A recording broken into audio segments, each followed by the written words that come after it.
Hey everyone, what's going on? Jeff here from TheFloatLife, and today we're talking Growler conversion kits.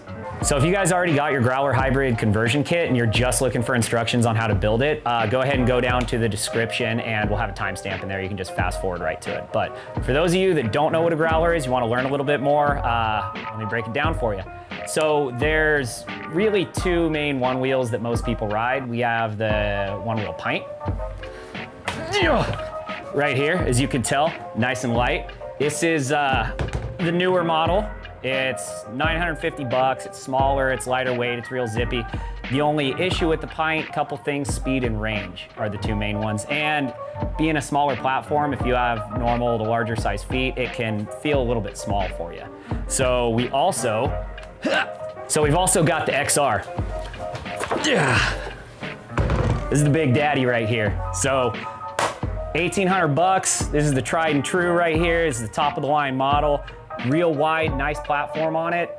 Only downside with the bigger platform and the larger tire and everything and the longer rails, it's not gonna be quite as zippy and nimble as the pint, but the top speed's gonna be better, the range is gonna be better, it's gonna be able to smash over stuff real well. Great board. So as you can see, the pint's got its advantages, the XR's got its advantages, but they both have a couple disadvantages. So what to do? We build a board right in the middle of the two, and that's the Growler hybrid right here. So what we've done is we've actually developed some new slightly shorter rails. They're almost an inch shorter than the full XR platform. So it's gonna narrow it down a lot closer to the size of the pint. We've also installed a Burris Extra Rad tire on it, which is a pint tire.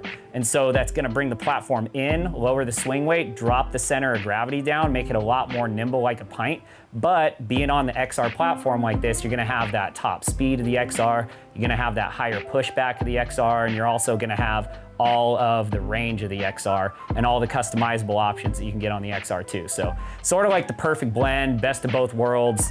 This is the board for ripping around the city. It's awesome. I've been riding a prototype version of this for probably 6 months now, and it's my go-to board. I don't wanna ride anything else, so it's pretty sweet.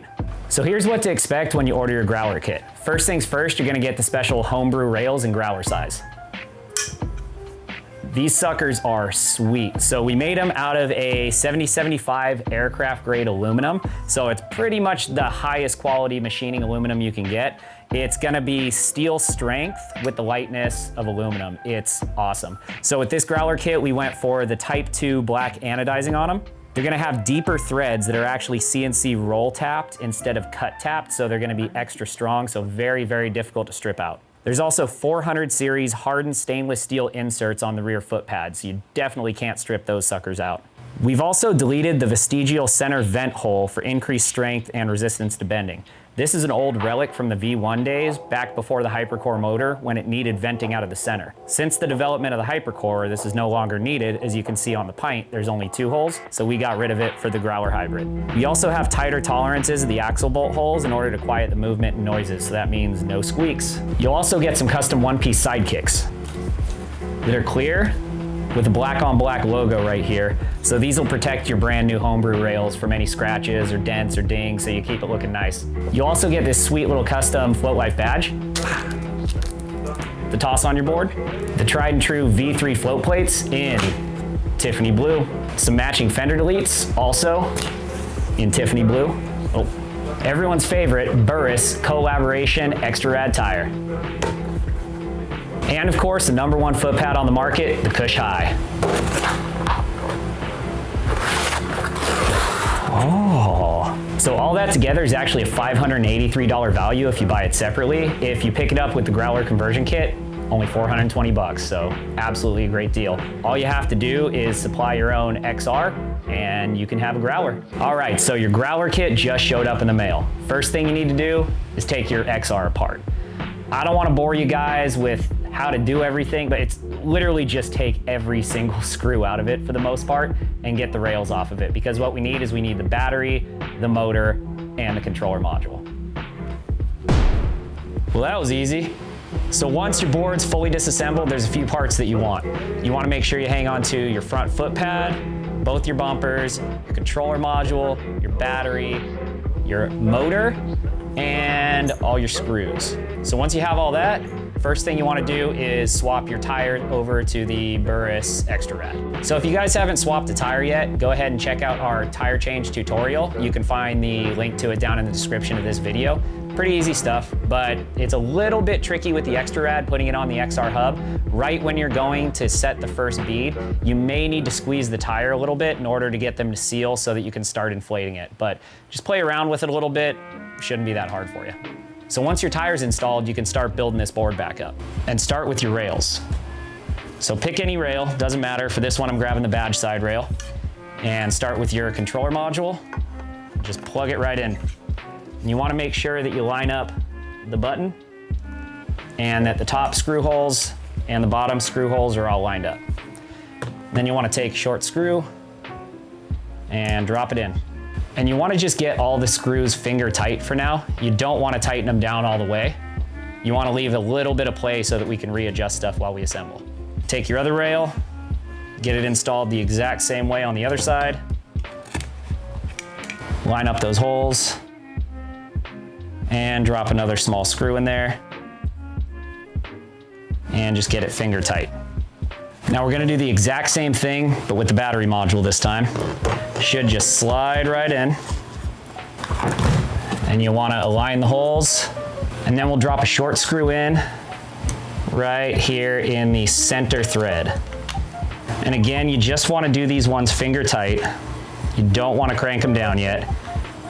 Just get them to catch a couple little threads. And once the screws are holding the battery in, you can now plug your battery port in. Now this one's gonna be a little bit tricky because the wire harness is longer, so it actually needs to go past it and then come back. You need to be really careful on this step because they are very small wires, and if you're too rough with it, you can break it. So you wanna get it in there first, plug it in real easy until you hear the click, push in your white tab, and then you wanna tuck this in and underneath, making sure you're not pinching any wires. Once that's done, it's time to put the motor back on. So just like with the tire change, bring the motor in, cable in front of you, board upside down, lay it on top, make sure you don't pinch the wire harness again. I like to roll it on the side, line up the holes on the axle, and then drop an axle bolt in just finger tight.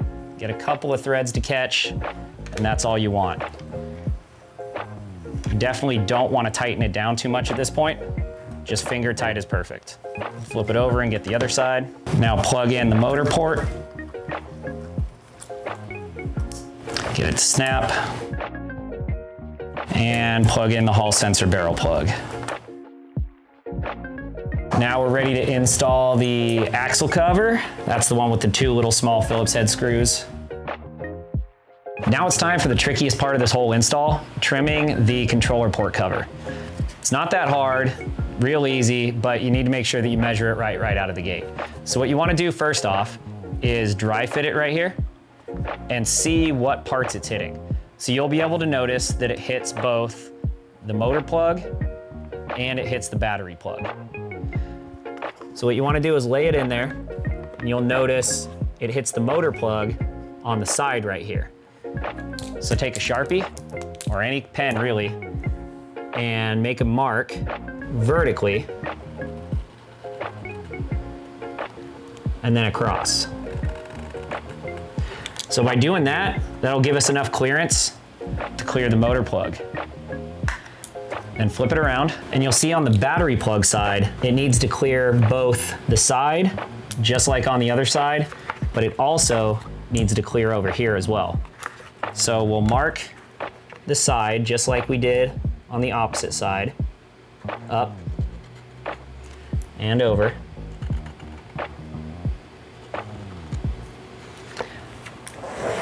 And then on the back side here, where you see it catching, we need to trim about 1/4 inch off of that. So you want to draw a line straight up and straight across. And those are the areas that we need to trim. And you can see we've got it all trimmed up here. Again, you can use a jigsaw, a hacksaw. You could use a kitchen knife if you wanted, as long as it was serrated, something where you can saw through it. It's pretty soft plastic, so it's not that hard to get through. Just be careful when you do it. As you can see, it now slides right in there. perfect fit. The bumpers just install normally, same as always. Just slide on the front, flip it over, and install these 2 top screws to hold it into place. Same thing with the bottom bumper. Slide it on in, throw in 2 of the small screws. Once you have the bumpers on, don't worry about screwing the screws in the bottom yet, because we're gonna save that for the float plates, but it's time to put the front foot pad on. Lay it on, plug it in, turn the ring, push it in again, turn the ring till it snaps, and lay it down. Now with this, I have noticed that the foot pads can kind of be a little bit inconsistent sometimes. So I like to throw the screws in the top a little bit loose and then get the screws in the bottom started and then crank everything down at once. If you tighten just 2 of them, it might push it off a little bit and make it tough to catch the underside. So just go ahead and throw some of the small screws in top, keep them a little bit loose, just enough to where they catch, and then put the bottom bumper screws in. And then once they all catch, you can start tightening them down. Now that the front foot pad's on, flip it over, and it's time to install the V3 float plates. We have the front and the back. With the V3s, you have a bunch of long screws, and then in the back here, you have a little package with 2 extra long screws. Those ones are for the front 2 corners on the front plate. I like to put those ones in first. And you want to get all the threads started first before you really tighten them down. Once you have all the threads started, you can now tighten them down all the way. You want to make sure not to over tighten these screws. They want to be snug, but not too tight. Then once your float plates are on, flip her back over and remove these 2 rear bumper screws. Once those bumper screws are out, it's now time to install your cush high. So you'll see in the box, there's a couple extra 1-inch screws here. Those are to replace the bumper screws in the rear. So you want to lay it on, and I like to start with these front screws. Just get them in and get them finger tight. Again, don't crank anything down all the way until you have everything started. So just get them started, get a couple threads to catch.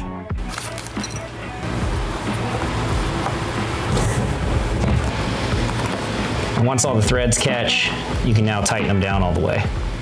Again, with these screws, don't over tighten them, just get them nice and snug. And then with your cush high, you also receive an extra piece of TFL grip for re-gripping the front foot pad if you want to. We have a foot pad replacement grip tutorial. We'll link that down below in our description for you. So if you do want to swap that out, it's here for you. If not, that's fine too. And once your cush high is installed, it's time to do the fender deletes. There's a top and a bottom for these. The top is the one with the countersink on it. The bottom is the one without a countersink on it. So make sure you lay that end down and then grab your screw pack. It should have 5 short little screws in it. You only need 4 of them. And you'll want to just finger tighten all of them in there. And then once they're all in, you can crank them down. All right, and if you haven't already, you can go ahead and install your badge right here. It's really easy. It's just some adhesive on the back of it. So just peel that backing off, stick it right on there, try to get it straight. And then depending on if you want sidekicks or not, you can now install the sidekicks. The sidekicks are super easy. All you do is open them up and you'll see that there's piece for the left side, piece for the right side, and we've also got a couple of bottom strips for the bottom if you want to use them.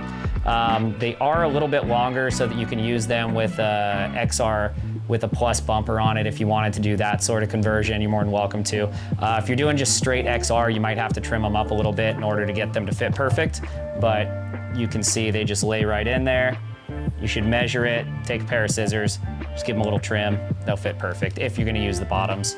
And then for the side kicks, all you have to do is peel the backing, line up the holes, get them perfect, lay them on there, and then push them on really hard, working out any bubbles both directions. If you really want to get crazy, you can use like a little urethane roller or like a Dynamat roller or anything like that to really push them on there, but usually hand tight and rub them out with your palms is pretty solid. These are crystal clear sidekicks, so they will be clear so that you can see the black anodizing on them, and that's it. Easy as that. You've got yourself a growler. Thanks for watching, guys. Hope you enjoyed. Feel free to hit me up in the comments with any questions or concerns that you have. Happy to answer them, or you can email me directly, jeff@TheFloatLife. So thanks again. Hope you enjoy your growlers, and float on, my friends.